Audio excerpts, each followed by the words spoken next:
நம்ம அந்தஸ்து என்ன, இவ குடும்ப பின்னணி என்ன? கடையில 4 அணாவுக்கு மளிகை ஜாமான் விற்கிற வீட்டு பொண்ணு நாளைக்கு என் வீட்டு கௌரவத்தை காப்பாத்துவாளா? சமையல் கட்டில் ஆரம்பிச்சு சடங்கு சம்பிரதாயம் வரைக்கும் இவளுக்கு என்ன தெரியும்? அந்த பெரிய வீட்டு வாசல்ல கால் வைக்கும்போது சுமதிக்கும் கை கால்கள் லேசா நடுங்குச்சு. அது கொஞ்சம் வசதியான பாரம்பரியமிக்க சிவராமனோட குடும்பம். சிவராமனோட மனைவி மங்களம் பழைய காலத்து எண்ணங்களும் கௌரவமும் நிறைஞ்சவங்க. சுமதி ஒரு ஏழை குடும்பத்துல உள்ள ஒரு பெண். அவளோட தந்தை ஒரு சின்ன மளிகை கடையும் வச்சிருந்தாங்க. சிவராமனோட மகன் கார்த்திக்கு சுமதியோட குணமும் எளிமையும் பிடிச்சு போனதுனால பெற்றோரை சம்மதிக்க வச்சு அவளை திருமணமும் செஞ்சுக்கிட்டாரு. மங்களத்துக்கு இந்த திருமணத்துல முழு சம்மதமே இல்லை. நம்ம அந்தஸ்து என்ன, இவ குடும்ப பின்னணி என்னன்னு அவளுக்கு ஒரு ஒவ்வாமையும் இருந்துச்சு. சுமதி வீட்டுக்கு வந்த முதல் வாரம் மங்களம் அவளை கூர்மையா கவனிச்சான். சுமதி அமைதியாகவும் அடக்கமாகவும் இருந்தா. ஆனா அவளோட ஏழ்மை பின்னணியை காட்டுற சில பழக்கங்கள் மங்களத்துக்கு பிடிக்கவே இல்லை.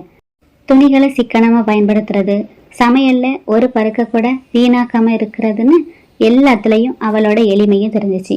ஒரு சனிக்கிழமை காலையில கார்த்திகோட தங்கை திவ்யாவும் அவளோட கணவனும் வீட்டுக்கு வருவதா இருந்துச்சு.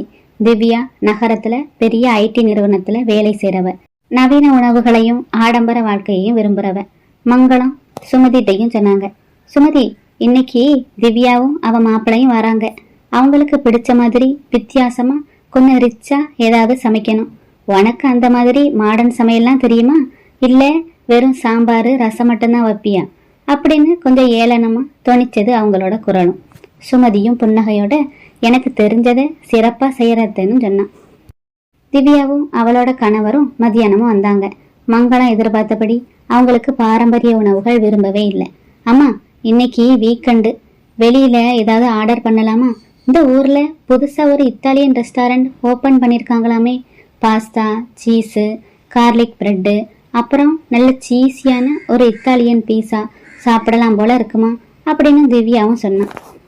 வெளியில எதுக்குடி, இதோ உன்னோட அண்ணி சமைக்கிறேன்னு சொல்லியிருக்கா அப்படின்னாங்க மங்களம். சுமதி என்ன செய்ய போறான்னு பாக்குறதுக்காக. அண்ணியா, அவங்களுக்கு இதெல்லாம் செய்ய தெரியுமா என்ன? அதான் மைதா மாவு, ஈஸ்ட், சீஸ் எல்லாம் வேணுமே, வீட்டுல அதெல்லாம் இருக்கா அப்படின்னு சந்தேகமாவும் கேட்டா திவ்யா. சுமதி சமையல் அறைக்குள்ளையும் நுழைஞ்சா. திவ்யா கேட்ட இத்தாலியன் உணவுகளுக்கான ஆடம்பர பொருட்கள் எதுவுமே அந்த நடுத்தர வர்க்கத்து சமையல் அறையிலையும் இல்லை. மைதா மாவோ ஈஸ்டோ விலை உயர்ந்த சீஸோ அங்க கிடையாது. ஆனா சுமதிட்ட அவளோட அம்மாவோட சமையல் ரகசியமும் திறமையும் இருந்துச்சு.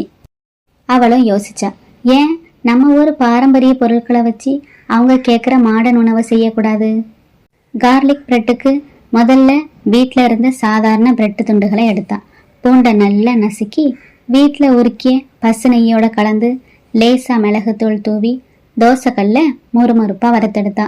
ஹோட்டல் கார்லிக் பிரெட்டை விட அதோட வாசனை வீடு முழுக்க பரவுச்சு. பாஸ்தாக்கு வீட்டில் இருந்த கோதுமை சேமியாவை எடுத்து உதிரி உதிரியா வேக வச்சா.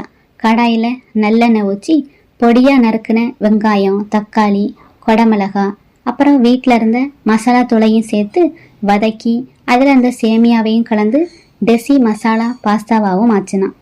சுமதியோட ஸ்பெஷல் தவா பீஸாக்கு மைதா மாவுக்கு பதிலாக வீட்டில் அரைச்ச கோதுமை மாவு எடுத்து சச்சே கடினமான சப்பாத்தியாகவும் திரட்டினான். வீட்டில் இருந்த தக்காளி, பூண்டு, காஞ்ச மிளகா வச்சு ஒரு காரசாரமான ஹோம்மேடு சாஸும் தயாரிச்சா. அதை சப்பாத்தி மேலே தடவி வீட்டில் இருந்த கேரட், வெங்காயம், பன்னீர் துண்டுகளையும் அடுக்கினா. சீஸுக்கு பதிலாக கெட்டியான தயிரையும் காய்ச்சி பாலையும் வச்சு அவ தயாரிச்ச ஒரு கிரீமியான கலவையை மேலே ஊற்றி தோசைக்கல்ல மூடி போட்டு மிதமான தீயிலையும் வேக வச்சா. டைனிங் டேபிளில் உணவுகள் ஒன்னொன்னா வந்து இறங்குச்சு. வாசனை ஆளையே தூக்குச்சு. தட்டில் இருந்த உணவுகளை பார்த்த திவ்யாவும் அவளோட கணவனும் ஆச்சரியப்பட்டாங்க. திவ்யா முதல்ல அந்த நெய் கார்லிக் பிரெட்டையும் கடிச்சா. வாவ், என்ன ஒரு டேஸ்ட்டு! ஹோட்டலில் பட்டர் போடுவாங்க, ஆனால் இந்த நெய் வாசனை வேற லெவல் அப்படின்னா திவ்யாவும் கண்கள் விரிய. அடுத்து கோதுமை பீஸாவை ஒரு துண்டு எடுத்து வாயிலையும் வச்சா. அண்ணி, இது நிஜமாவே பீஸா மாதிரியே இருக்கே, ஆனால் மைதா மாவு ஹெவி இல்லாமல் ரொம்ப லைட்டாகவும் சாஃப்டாகவும் இருக்கே. இந்த சீஸு, இது என்ன சீஸ் அண்ணி இவ்வளவு ஃப்ரெஷ்ஷாக இருக்கு அப்படின்னு ஆவலோட கேட்டா திவ்யா. சுமதியும் மெதுவா, அது சீஸ் இல்லைம்மா, நம்ம வீட்டு கெட்டி தயிரும் பன்னீரும் வச்சு நானே செஞ்ச கிரீம், மைதா மாவும் கிடையாது, சாதாரண கோதுமை மாவு தான்னு பணிவோட சொன்னான். திவ்யாவோட கணவரும் நிஜமாவே அற்புதமா இருக்குமா, ஹோட்டல்ல சாப்பிட்டா வயிறு கணக்கும், ஆனா இது அவ்வளோ ஆரோக்கியமா இருக்கு, அதே சமயம் ரெஸ்டாரண்ட் ஸ்டைல்லையே இருக்கு, சுமதி நீங்க கிரேட் அப்படின்னும் பாராட்டினாரு. இதை எல்லாத்தையும் அமைதியா பார்த்துக்கிட்டு இருந்தாங்க மங்களம். அவங்களுக்கும் ஒரு துண்டு பீட்சாவும் கொடுக்கப்பட்டுச்சு. தயக்கத்தோடையே கடிச்சவங்க அதோட சுவையிலையும் தன்னோட மருமகளோட சாமர்த்தியத்திலையும் மிரண்டு போனாங்க. விலை உயர்ந்த பொருட்கள் இல்லாத போதும் தன்னோட வீட்டில் உள்ள எளிய பொருட்களை வச்சு வந்தவங்களுக்கு பிடிச்ச நவீன உணவை ஆரோக்கியமான முறையிலையும் செய்து அசத்திட்டாளே இந்த ஏழை மருமக.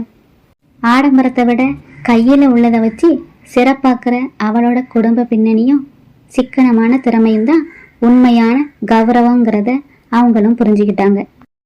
சாயங்காலம் எல்லாரும் கிளம்பின உடனே மங்களமும் சமையல் அறைக்கு போனாங்க. அங்க சுமதி பாத்திரங்களையும் கழுவிக்கிட்டு இருந்தா. மங்களம் அவங்க பக்கத்துலயும் போய் அவளோட கைகளையும் பிடிச்சாங்க. என்ன மன்னிச்சிரு சுமதி, பணக்கார வீட்டு பொண்ணு வந்தாதான் என்னோட மகனையும் குடும்பத்தையும் நல்லா கவனிச்சுக்க முடியும்னு தப்பா நினைச்சேன். ஆனா ஆரவாரம் இல்லாம இருக்கிறத வச்சு அன்போட நீ செஞ்ச சமையல் என் கண்ணையே திறந்துட்டு, என் வீட்டு அஞ்சரை பெட்டிக்கு உண்மையான மகாராணி நீதாமான்னு கண்கள்ல கண்ணீரோட சொன்னாங்க. சுமதியும் நெகிழ்ந்து போய் தன்னோட அத்தையோட கைகளையும் கட்டிக்கிட்டா. அந்த சிறிய சமையலறையில ஏழ்மையும் மறைஞ்சது, அன்பும் அங்கீகாரமும் நிறைஞ்ச பொது வாழ்வும் மலர்ந்துச்சு. இந்த கதை உங்களுக்கு பிடிச்சிருந்தா லைக் பண்ணுங்க, ஷேர் பண்ணுங்க. இது போல கதைகள் பார்க்கறதுக்கு மறக்காம இந்த சேனல் சப்ஸ்கிரைப் பண்ணிக்கோங்க. நன்றி.